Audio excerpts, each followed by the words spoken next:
আসসালামু আলাইকুম।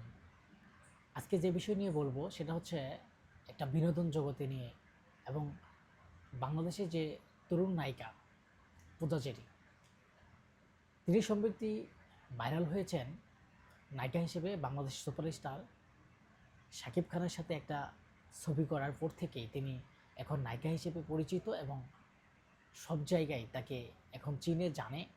বিশেষ করে বাংলাদেশের যে সুপারস্টার শাকিব খানের সাথে যখন একটা গলই সিনেমা করা হলো জামালপুরের শুটিংয়ে, সেই ঘোড়ই সিনেমার পর থেকেই কিন্তু তার সাথে একটা ভালো সম্পর্ক রয়েছিল এবং সেখানে তাদের সাথে একটা সম্পর্ক এবং এক পর্যায়ে পূজা চেরিকে শাকিব খানের বউ হিসেবেও অনেকেই আমরা মিডিয়াতে বা বিভিন্ন জায়গায় দেখছি যে তাদের সাথে একটা প্রেমের গুঞ্জন চলছে।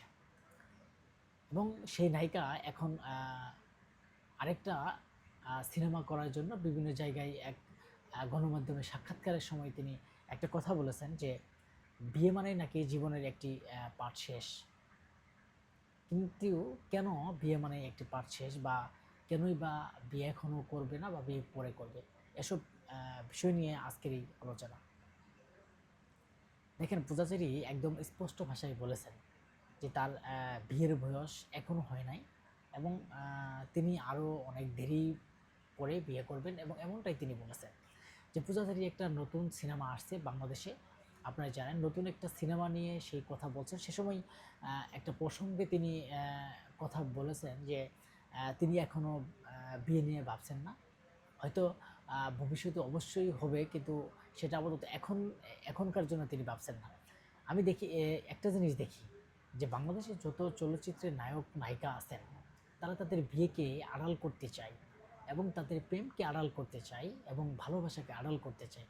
হয়তো লাস্ট পর্যায়ে তারা বলে যে তাদের সাথে একটা তার কারোর সাথে সম্পর্ক নেই এবং তিনি বিয়ের কথা এখনোই ভাবছেন না। অথচ বাংলাদেশের যে চলচ্চিত্র জগতের যারা নায়িকা আছেন, বিশেষ করে নায়ক নায়িকা আছেন, আমরা দেখেছি এর আগে যে পরীমণি, অপু বিশ্বাস এবং বুবলি এবং আরও নায়িকা, যেটা হচ্ছে পূর্ণিমা, শাবনূর, প্রতিটা নায়িকাই কিন্তু তাদের গোপন কথা গোপনভাবে রেখেছেন, বিশেষ করে বিয়ে নিয়ে এবং প্রেম ভালোবাসা এগুলো নিয়ে তারা একটা গোপন রেখেছেন। কিন্তু বাংলাদেশের যে পূজাচেরির যে একটা কথা যে বিয়ে মানেই কি আসলেই একটা জীবনের পার্ট কি শেষ হয়ে যায়?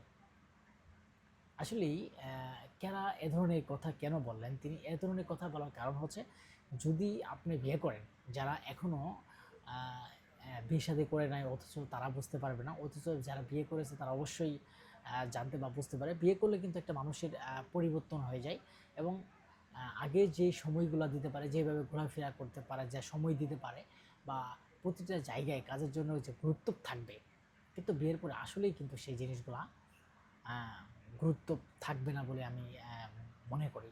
কিন্তু তখন প্রতিটা মানুষের সংসার বা বিভিন্ন জিনিস নিয়ে তাদের চিন্তা ভাবনা, তাদের ধ্যান